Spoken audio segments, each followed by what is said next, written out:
Hi hello guys, welcome to trending India's kitchen. ఈరోజు మనం గులాబ్ జామున్ చేసుకుందాం. రండి ప్రాసెస్ చూసేద్దాం. ఇలా ఒక ప్యాకెట్ తీసుకొని కట్ చేసుకొని ప్లేట్లోకి వేసుకున్నాము.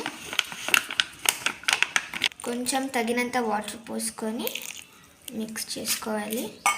డోలా ప్రిపేర్ చేసుకోవాలి. ఇలా చూపించిన విధంగా కలుపుకోవాలి. చేతికి గీ అప్లై చేసుకొని బాల్స్లా చేసుకోవాలి. ఇలా అన్ని బాల్స్ చేసేసుకుందాము. ఈ విధంగా బాల్స్ అన్ని చేసి పెట్టుకున్నాము.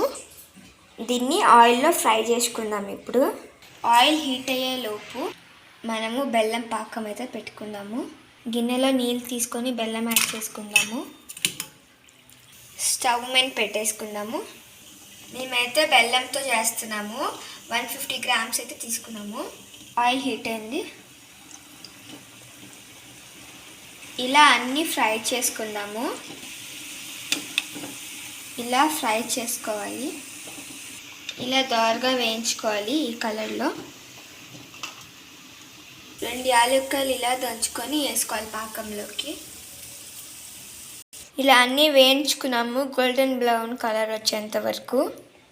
ఇలా పాకం కూడా దించేసుకున్నాము బెల్లంది.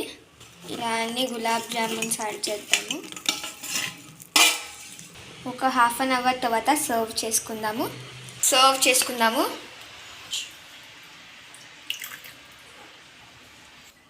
పిస్తాతో గార్నిష్ చేసుకుందాము. ఎంతో టేస్టీ ఉన్న gulab jamun ready. Please like and subscribe and support మీ. Bye guys.